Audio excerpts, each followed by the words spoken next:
भाइयों और बहनों, प्रेस के हमारे मित्रों, आप सबका यहां बहुत बहुत स्वागत।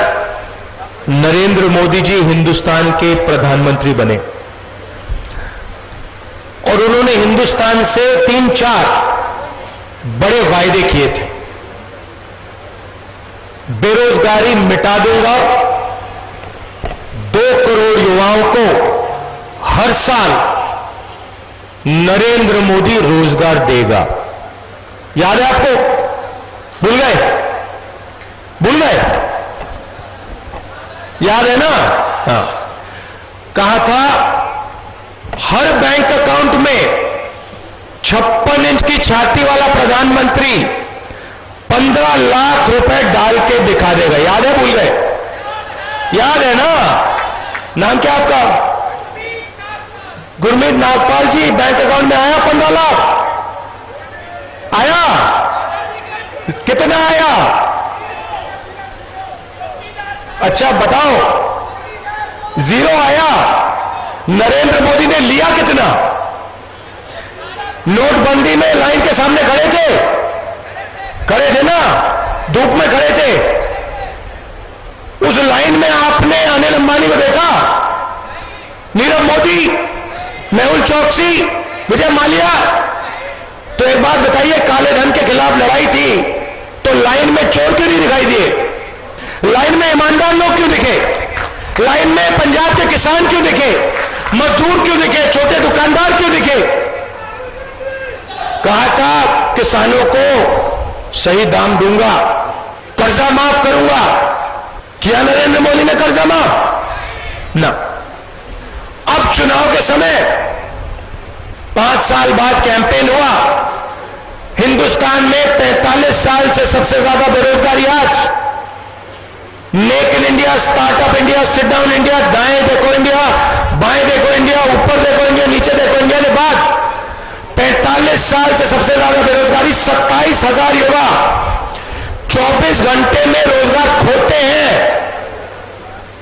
यह सच्चाई है हिंदुस्तान की। नरेंद्र मोदी जी ने 15 लोगों का कर्जा माफ किया है। 15 लोगों का, अरबपतियों का। मगर हिंदुस्तान के किसान का, मजदूर का, छोटे दुकानदार का, स्टूडेंट्स का 1 रुपया कर्जा माफ नहीं किया। 5 महीने पहले मैंने कांग्रेस पार्टी के इकोनॉमिस्ट को बुलाया, थिंक टैंक को बुलाया और मैंने उनसे कहा, देखिए नरेंद्र मोदी जी ने 5,55,000 करोड़ रुपए 15 लोगों को दिया। दुनिया का सबसे बड़ा डिफेंस का कॉन्ट्रैक्ट, राफेल हवाई जहाज का कॉन्ट्रैक्ट चोरी करके नरेंद्र मोदी ने अनिल अंबानी को दिया। मैंने कांग्रेस के इकोनॉमिस्ट से कहा, उन्होंने 15 लोगों को दिया।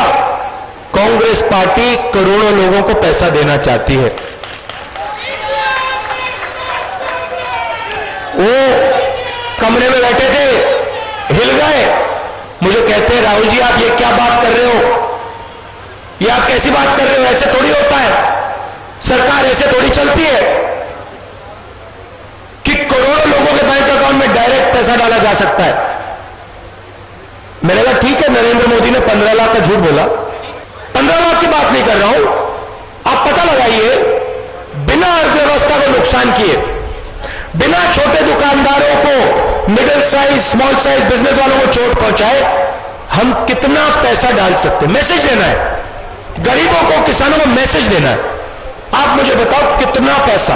100 रुपए तो 100 रुपए ठीक, 1000 रुपए तो 1000 रुपए ठीक, मगर आप मुझे नंबर दो। भाषण नहीं सुनना, आप जाओ, पता लगाओ, दुनिया के सबसे बेहतर इकोनॉमिस्ट से पूछो और बाद में बताना मुझे कितने पैसे दे सकते हैं। 72,000।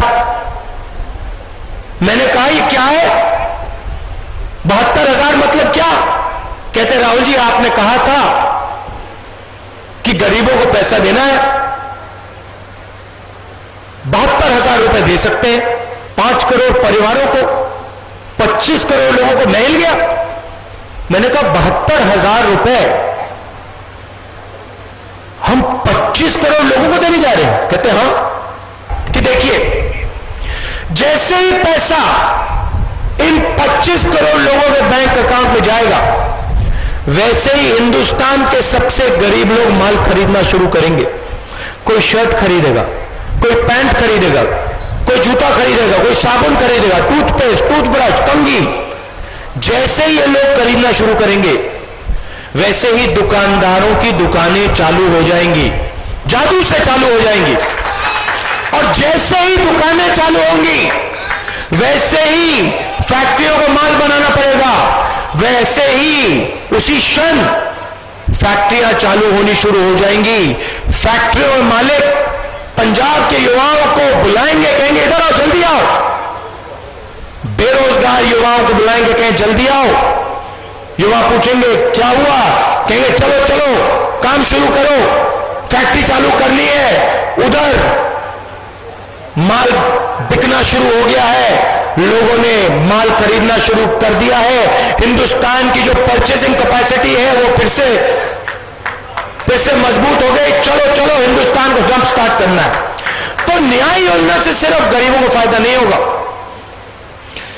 फतेहगढ़ साहिब के दुकानदारों, छोटे बिजनेस वाले, मिडिल साइज बिजनेस वाले, बेरोजगार युवा, ये न्याय योजना आपको भी न्याय देगी, ये आपकी भी दुकान चालू करेगी। मैं थोड़ा सा किसानों के बारे में भी कहना चाहता हूं। पंजाब हरी क्रांति का सेंटर रहा है, आप देश को भोजन देते हो, और जहां भी हमारी सरकार बनी है, मध्य प्रदेश, राजस्थान, छत्तीसगढ़, पंजाब, कर्नाटक, जहां भी हमारी सरकार बनी है, हमने किसानों का कर्जा माफ किया है। मैंने मध्य प्रदेश, छत्तीसगढ़, राजस्थान में कहा कि देखिए सरकार बनेगी, पहला काम 10 दिन के अंदर किसानों का कर्जा माफ करने का होगा, और 2 दिन के अंदर इन तीनों प्रदेशों ने कर्जा माफ किया। और यहां हमारे चीफ मिनिस्टर अमरिंदर सिंह जी ने भी किसानों का कर्जा माफ करके दिखाया था। मगर हम वहां नहीं रुकना चाहते। यूपीए के समय एमएसपी बढ़ती जाती थी। नरेंद्र मोदी ने कहा सही दाम दूंगा, नहीं दिया। किसानों के पास हम गए और हमने हिंदुस्तान के किसानों से बात की और उनसे पूछा, भैया बताइए, कर्जा माफ हमने किया, पंजाब में किया, मध्य प्रदेश, राजस्थान, छत्तीसगढ़, कर्नाटक, अब आप बताइए हम आपके लिए क्या कर सकते हैं। और हिंदुस्तान के किसानों ने 2 बातें हमें बताई। हमने उन दोनों बातों को मैनिफेस्टो में लिख दिया। पहली बात, और ऐतिहासिक बात,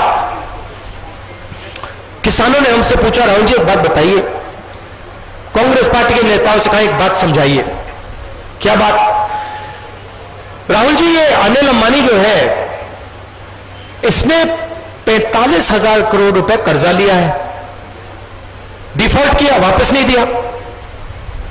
45,000 करोड़ रुपए कर्जा लेने के बाद, ना लौटाने के बाद, राहुल जी ये जेल में है या बाहर है? भाइयों, अनिल अंबानी जेल में है, बाहर है?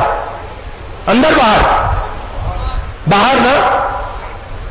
नीरव मोदी अंदर बाहर? Outside, London. विजय माल्या अंदर बाहर? मगर अगर पंजाब का किसान 20,000 रुपए का कर्जा लेता है, आंधी आती है, तूफान आता है, नुकसान हो जाता है, वापस नहीं देता है, तो पंजाब का किसान अंदर होता है या बाहर? अंदर।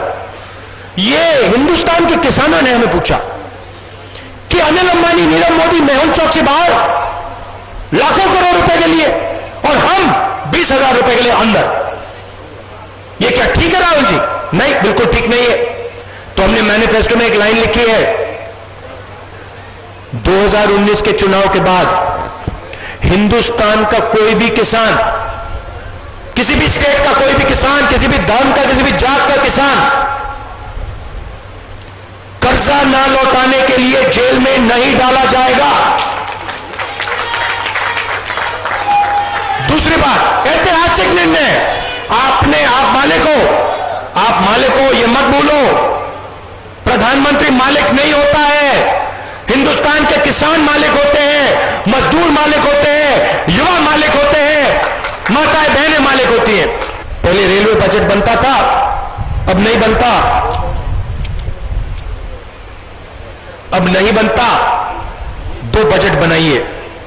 एक बजट हिंदुस्तान के किसानों का बजट अलग, पहले बजट के बाद नहीं, पहले बजट से पहले पंजाब के किसानों को, हिंदुस्तान के किसानों को साल की शुरुआत में ही आप बताइए उनकी एमएसपी कितनी बढ़ेगी, कहां फूड प्रोसेसिंग प्लांट लगेंगे, किस किस डिस्ट्रिक्ट्स में लगेंगे, कितना कॉम्पेंसेशन मिलेगा, किस प्रकार की टेक्नोलॉजी किसानों के लिए दी जाएगी, पूरा का पूरा आप साल के शुरुआत में ही पार्लियामेंट हाउस में साफ कर दीजिए।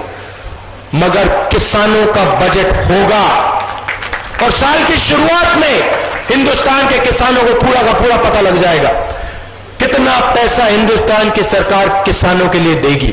दूध का दूध, पानी का पानी हो जाएगा। सत श्री अकाल।